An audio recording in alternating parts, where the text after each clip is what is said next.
नमस्कार। भारत एट 7 देखना शुरू कर चुके हैं आप डीडी न्यूज पर। मैं हूं लाल चंद्र सिंह। देखेंगे राज्यों से तमाम बड़ी खबरें, लेकिन सबसे पहले इस समय की हेडलाइंस। वक्फ कानून को लेकर हिंसा पर सुप्रीम कोर्ट ने जताई चिंता। कहा वक्फ के नाम पर हिंसा स्वीकार्य नहीं। मामले में कल फिर होगी सुनवाई।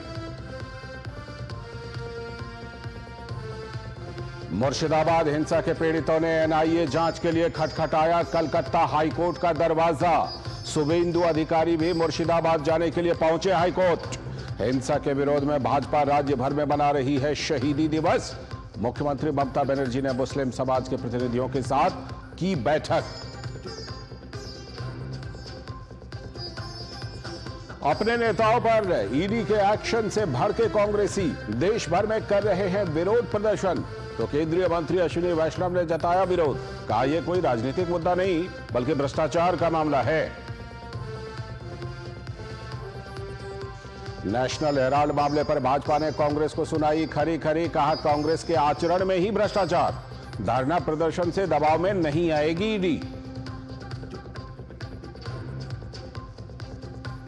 और अमेरिका ने फिर दिया चीन को बड़ा झटका। चीन के उत्पादों पर 245% टैरिफ लगाने का ऐलान। चीन की जवाबी कार्रवाई को बताया टैरिफ बढ़ाने का कारण।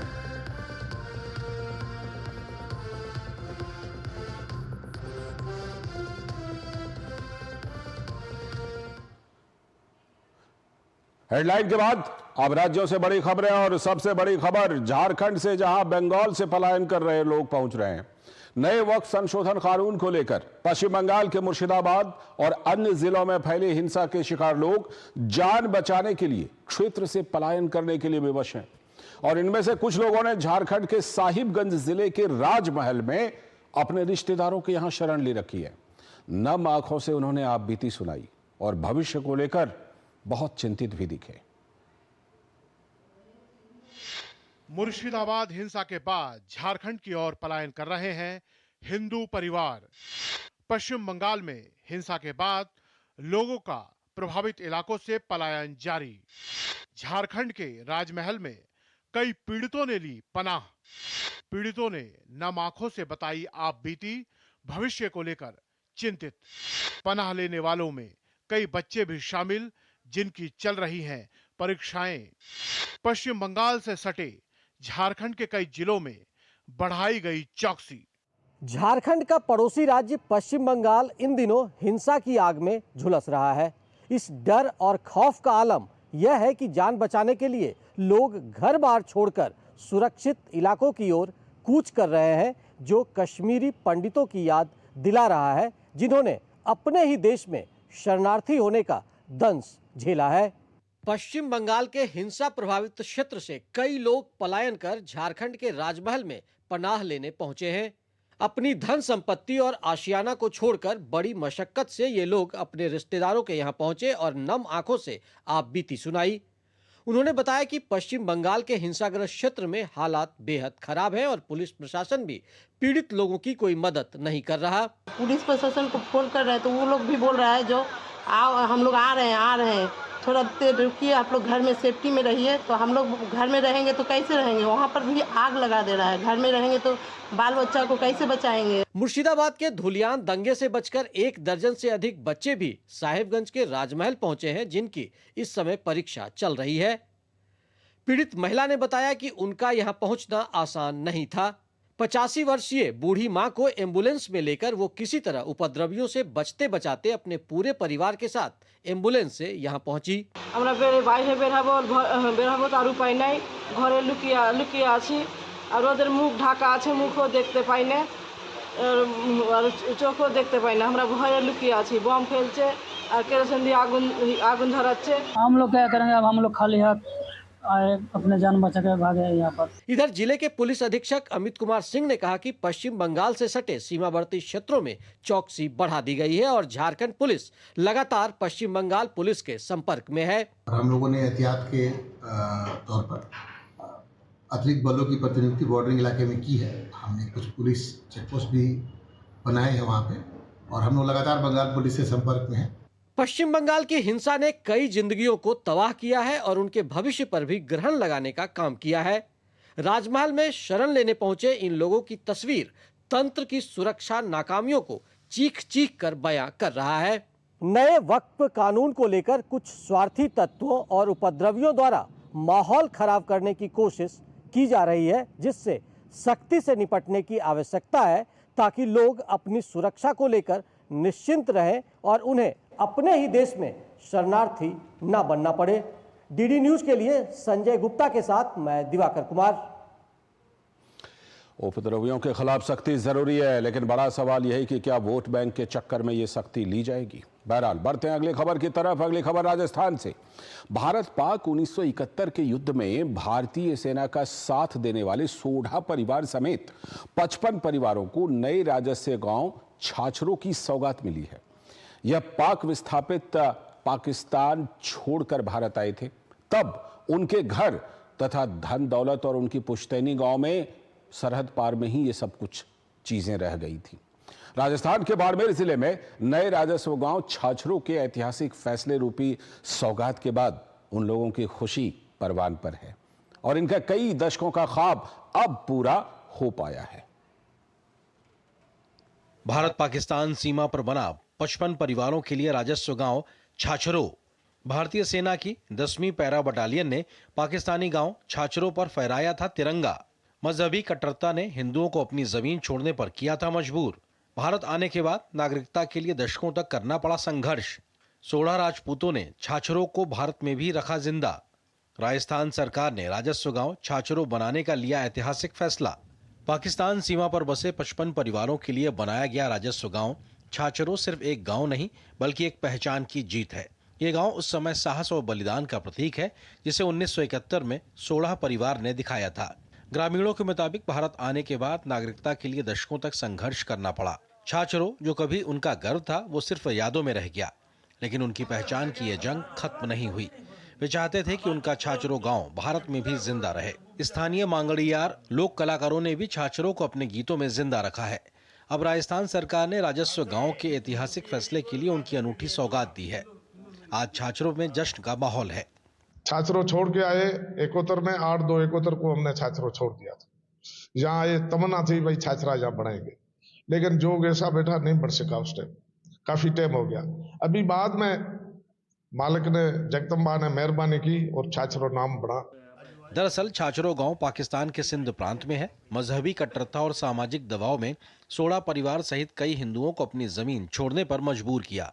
1971 में जब भारतीय सेना छाछरों पहुंची तो यह सिर्फ एक सैन्य जीत नहीं थी बल्कि एक उम्मीद की किरण थी। जंग के बाद शिमला समझौता हुआ जिसके तहत छाछरों सहित कई जीते हुए इलाके पाकिस्तान को लौटा दिए गए, लेकिन सोढ़ा परिवार और 55 अन्य परिवारों ने भारत को अपना घर चुना। 1971 में यहाँ आए, यहाँ रहने वाले बस यहाँ हमारा छाछरा यहाँ रेवन्यू बन गए। हम बहुत खुशी मनाते हैं। बहुत बढ़िया, धन्यवाद अपना आलूराम जी ना। पहले थे पाकिस्तान में छाछरों में, कोई हमारे दादू साहब के भाई केस बढ़ने के वजह में फटाफट जल्दी खाली करके यहाँ आ गए हिंदुस्तान। बहुत खुशी है। हमारा जिलम का काम था और पाकिस्तान छोड़ के आए थे, अभी छाछरा साथ में नाम बना हुआ है। हमारी जन्मभूमि थी छाछरा और यहाँ बना। मैं उस टाइम 9 साल का था। छाछरा बने में इतनी खुशी है कि जिंदगी में कहीं जन्म से बच्चे किसी 10 साल में किसी का बच्चा होता है, इतनी खुशी हमारे को है। बहुत बहुत खुशी है। ये मूल गांव बावड़ी कला, इसमें भी अलंग विलेज छाछरा बना। पदम सिंह और उनके साथियों ने पीछे मुड़कर नहीं देखा। भारत आने के बाद इन परिवारों को नागरिकता के लिए दशकों तक संघर्ष करना पड़ा। छाछरों जो कभी उनका गर्व था वो सिर्फ यादों में रह गया, लेकिन उनकी पहचान की ये जंग खत्म नहीं हुई। वे चाहते थे कि उनका छाछरों भारत में भी जिंदा रहे। दशकों के संघर्ष के बाद इन परिवारों को न सिर्फ नागरिकता मिली बल्कि उनकी जड़ों को फिर से जमीन मिली। ये गांव उस साहस और बलिदान का प्रतीक है जिसे 1971 में सोढ़ा परिवार ने दिखाया था।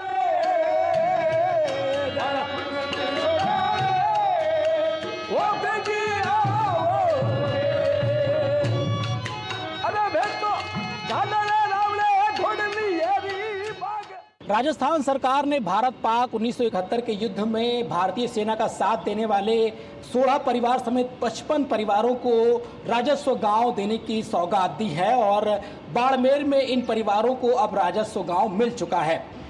कैमरा पर्सन राकेश पटेल के साथ मोहम्मद अतीक, डीडी न्यूज, जयपुर। और अब बात करेंगे नई नक्सल नीति की। छत्तीसगढ़ में नक्सलवाद के खात्मे के लिए सरकार ने हाल ही में एक नई नक्सल नीति बनाई है। इस नीति के तहत आत्मसमर्पण करने वाले नक्सलियों को मुख्य धारा से जोड़ने के प्रयास तेज हुए हैं। इसका असर अब जमीन पर भी दिखने लगा है। तो देखिए डीडी न्यूज के संवाददाता सोमेश पटेल की यह ग्राउंड रिपोर्ट। पीएम आवास से नक्सल मुक्त छत्तीसगढ़, नक्सल प्रभावित इलाकों को मिल रहा पीएम आवास योजना का लाभ। सरेंडर करने वाले नक्सलियों को मिला पीएम आवास। छत्तीसगढ़ के बलरामपुर जिले में आत्मसमर्पण करने वाले नक्सलियों को मिला आवास। भारत सरकार की योजनाओं से सिमट रहा लाल आतंक का दायरा। छत्तीसगढ़ के बलरामपुर जिले में आत्मसमर्पण करने वाले नक्सलियों और नक्सली हिंसा से प्रभावित लोगों को प्रधानमंत्री आवास योजना का फायदा मिला है। छत्तीसगढ़ में ऐसा पहली बार हुआ है जब प्रधानमंत्री आवास योजना के तहत किसी जिले में सरेंडर नक्सली और नक्सली हिंसा के पीड़ितों को फायदा मिला हो। विशेष परियोजना के तहत नक्सली घटनाओं से प्रभावित या आत्मसमर्पण करने वाले नक्सलियों को प्रधानमंत्री आवास योजना का लाभ दिया जा रहा है। बलरामपुर में ऐसे कुल 23 परिवारों को पीएम आवास योजना के तहत फायदा मिला है। इससे हितग्राही भी खुश हैं जो नक्सल हिंसा से प्रभावित थे या लाल आतंक का साथ छोड़कर समाज की मुख्य धारा में शामिल हो गए हैं। बलरामपुर जिला पंचायत के सीईओ का कहना है कि 77 लोगों की सूची प्राप्त हुई थी, जिनमें से 30 पात्र पाए गए और 23 को आवास के लिए मंजूरी दे दी गई। तकनीकी कमियों को दूर करने के बाद शेष 7 को भी आवास के लिए मंजूरी दे दी जाएगी। स्पेशल प्रोजेक्ट के अंतर्गत ऐसे नक्सली जो आत्मसमर्पण कर चुके हैं या नक्सली घटना से प्रभावित परिवार हैं, उन व्यक्तियों को भी प्रधानमंत्री आवास योजना के अंतर्गत आवास दिया जा रहा है। एसपी कार्यालय से हमको 77 व्यक्तियों की सूची प्राप्त हुई थी, जिनका परीक्षण किया गया और उसमें से 30 व्यक्ति पात्र पाए गए हैं। इसमें से 23 लोगों का आवास स्वीकृत कर दिया गया है। सरेंडर करने वाले नक्सली सीताराम सोनवानी 1999 में एक नक्सली संगठन में शामिल हुए थे। उसके बाद पत्नी के दबाव में नक्सली संगठन छोड़ दिया। असम में 15 साल रहने के बाद सरेंडर कर दिया। अपराधों के लिए 14 महीने जेल में भी बिताए। अब सीताराम सोनवारी का परिवार प्रधानमंत्री आवास योजना के तहत मिले घर में खुशी से रह रहा है और मोदी सरकार को धन्यवाद दे रहा है। मैं बलरामपुर जिला में पुलिस के सामने सिलेंडर हुआ। सिलेंडर होने के बाद 14 महीना जेल भी कटा। तो जेल से अभी मैं जमानत में बाहर आया। बाहर आने के बाद 2 साल 2.5 साल जिसे हो गया। अब अच्छे से हम लोग जी खा रहे हैं। और अभी मैं पीएम आवास घर भी सरकार मेरे को दिया है। गौरतलब है कि छत्तीसगढ़ सरकार ने हाल ही में नक्सलवादी आत्मसमर्पण नीति लागू किया है। इसका उद्देश्य नक्सल हिंसा के पीड़ितों को अधिक मुआवजा, मुफ्त शिक्षा, स्वास्थ्य सुविधाएं और नौकरी के अवसर प्रदान करना है। इस नीति का लक्ष्य 2026 तक छत्तीसगढ़ को नक्सल मुक्त करना है। छत्तीसगढ़ के बलरामपुर जिले में आत्मसमर्पण करने वाले नक्सलियों और हिंसा से जुड़े परिवारों को अब सरकारी योजना से नया जीवन मिल रहा है। अब छत्तीसगढ़ में नक्सलवाद के खिलाफ लड़ाई अब बंदूक से नहीं बल्कि भरोसे से जीती जा रही है। अपने सहयोगी शैलेंद्र के साथ Somesh Patel, TD news, Chhattisgarh. Bharat at 7 में अभी वक्त आ गया एक ब्रेक का। ब्रेक के बाद लौटेंगे तो कुछ और राज्यों से दिखाएंगे आपको कुछ और बड़ी खबरें। पैसे बड़े बदल गए हो यार। अब जेब से नहीं स्कैनर से आते हो, फिर भी बोनी पर सर लगाए जाते हो।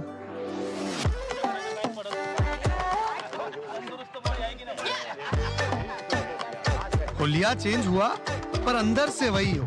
बदले हो लेकिन इतने भी नहीं बदले हो।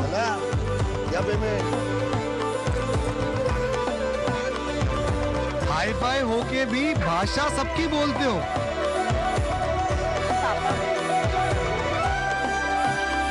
तिजोरी में नहीं लेकिन महफूज अब भी हो। पैसों का तरीका जितना भी बदले, हमारे लिए उसकी कदर नहीं बदलेगी। भीम, भारत का भरोसा, भारत का अपना पेमेंट्स ऐप।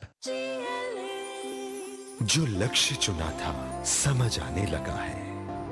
GLA यूनिवर्सिटी, उच्च लक्ष्य की निश्चित प्राप्ति। जब धरती चीर कर निकलता है लोहे का पत्थर और मिलता है मोंगिया के जोश से, फिर तपता है, पिघलता है और बनता है फौलाद। अब होता है सरिया सारी खूबियों के साथ। मोंगिया स्टील, मजबूत देश का मजबूत सरिया।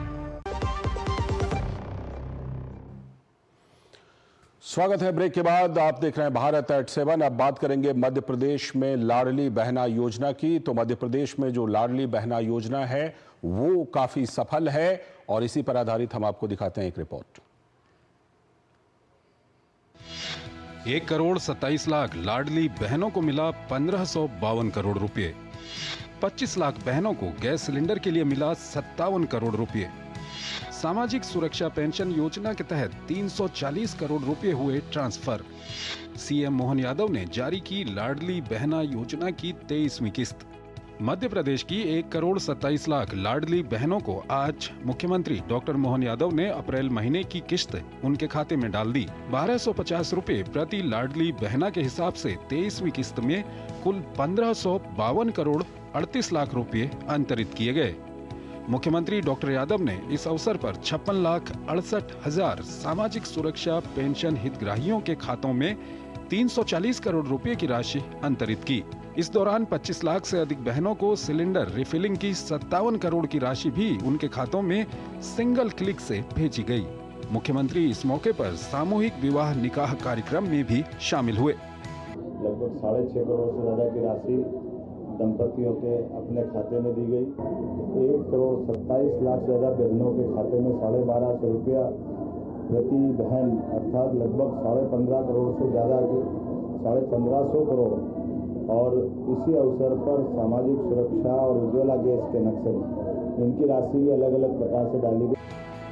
राज्य में 23वीं किस्त डलने में कुछ दिन की हुई देरी पर विपक्ष ने सरकार पर सवाल खड़े करने शुरू कर दिए, जिस पर मंत्री कैलाश विजयवर्गीय ने पलटवार करते हुए कहा कि लाडली बहना योजना कभी बंद नहीं होगी और अब से हर माह की 10 से 15 तारीख के बीच शासन की सुविधानुसार राशि अंतरित कर दी जाएगी। लक्ष्मी बहना मंडला में माननीय मुख्यमंत्री स्वयं जाएंगे। ये राशि अब 10 से 15 के बीच में कभी भी शासन की सुविधा होगी तब इसको बांट दी जाएगी। लाडली लक्ष्मी योजना कभी बंद नहीं होगी। आपको बता दें कि अब तक एमपी सरकार 1,27,00,000 लाडली बहनों को 35,000 करोड़ से अधिक की राशि अंतरित कर चुकी है। मोहन सरकार ने राज्य के इस बार के बजट में भी लाडली बहनों के लिए विशेष प्रावधान किए हैं। इसके साथ ही लाडली बहनों को कई अन्य योजनाओं से भी जोड़कर सशक्त किया जा रहा है। डीडी न्यूज के लिए भोपाल से आदित्य श्रीवास्तव की रिपोर्ट। और अब खबर दिल्ली से, बड़ी खबर। संस्कृत भारती दिल्ली द्वारा 1008 संस्कृत संभाषण शिविर अभियान की शुरुआत की जा रही है। दिल्ली में 1008 स्थानों पर संस्कृत को सिखाया जाएगा। राजधानी दिल्ली में 23 अप्रैल से लेकर 3 मई तक चलने वाला ये एक ऐतिहासिक प्रयास है। इसके समापन समारोह में केंद्रीय गृह मंत्री अमित शाह स्वयं मौजूद रहेंगे। तो पेश है इसी पर हमारे संवाददाता गिरीश निशाना की ये रिपोर्ट।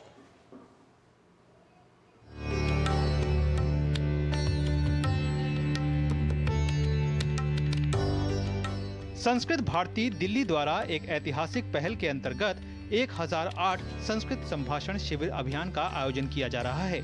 इस अभियान के माध्यम से समाज के सभी वर्गों के लिए संस्कृत भाषा को सरल और निशुल्क रूप से सीखने का अवसर प्रदान किया जाएगा। दिल्ली में 23 अप्रैल से 3 मई तक एक विशेष शिविर का आयोजन किया जाएगा और 4 मई को इसका समापन दिल्ली विश्वविद्यालय में होगा। दिल्ली के भाषा, पर्यटन और संस्कृति मंत्री कपिल मिश्रा ने कहा कि ये दिल्ली सरकार के लिए सौभाग्य की बात है कि 1008 जगह पर संस्कृत को सिखाया जाएगा।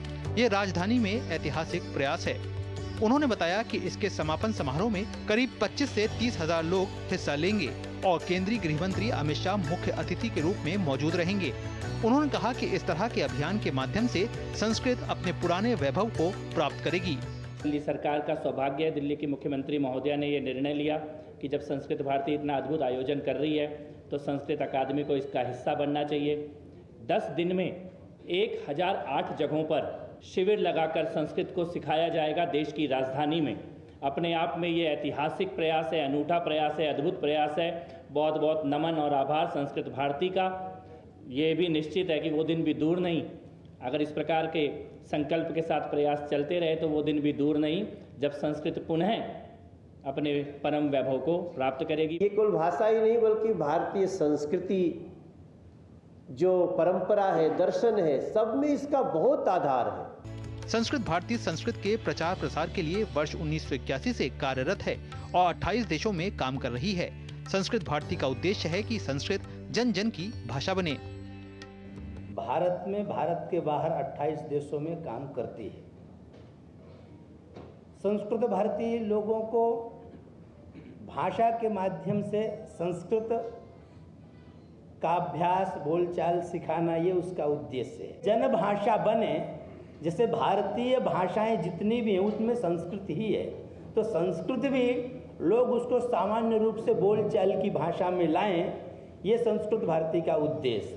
23 अप्रैल से 1008 स्थानों पर शुरू हो रहे शिविर में रोजाना 2 घंटे केवल 10 दिन में संस्कृत बोलना सीखने के लिए अपना पंजीकरण कराया जा सकता है। पंजीकरण के लिए www.samskritabharati.in वेबसाइट पर जा सकते हैं या फिर 9220915556 पर मिस्ड कॉल भी की जा सकती है।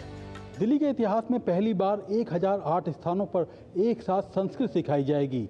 जी हां, दिल्ली सरकार द्वारा संस्कृत भारती के सहयोग से ये अनूठा प्रयास किया जा रहा है ताकि संस्कृत का वैभव वापस लौटाया जा सके।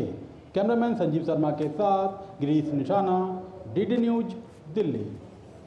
तो आप भी अगर दिल्ली में रहते हैं और संस्कृत सीखने में अभिरुचि है तो आप भी जरूर इसमें शामिल होइए। अभी वक्त आ गया एक और छोटे से ब्रेक का।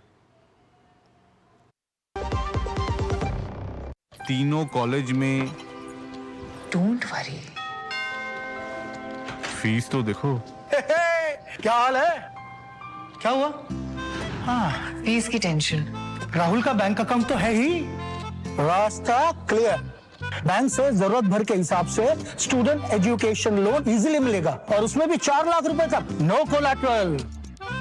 वो कहाँ है? मिठाई। आरबीआई कहता है करो से ही शुरुआत, बनो फाइनेंशियली स्मार्ट। मेरी पसंद, मेरी पसंद, मेरी पसंद, मेरी पसंद, हमारी पसंद, हम सबकी पसंद। मजबूत देश का मजबूत सरिया हो गया स्टील। जो लक्ष्य चुना था समझ आने लगा है। जीएलए यूनिवर्सिटी, उच्च लक्ष्य की निश्चित प्राप्ति। स्वागत है ब्रेक के बाद। आप देख रहे हैं भारत 8/7। आगे की खबरों में प्रसार भारती और software technology parks of India यानी एसटीपीआई के बीच डीडी रोबोकॉन 2025 के लिए समझौता ज्ञापन पर हस्ताक्षर किए गए हैं।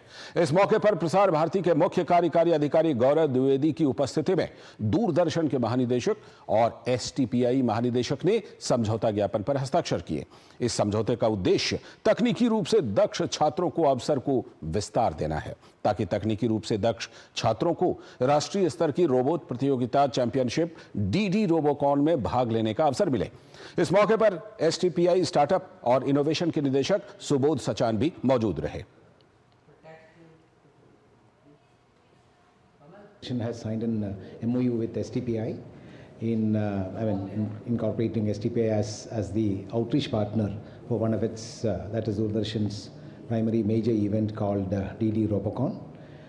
In order to ensure the participation of larger number of engineering students, engineering colleges, etc. with STPI's very vast network all over India, and I'm sure that this is going to help both the Doordarshan as an institution, as an institution which is running this Robocon program, and in ensuring the participation of students from all over India.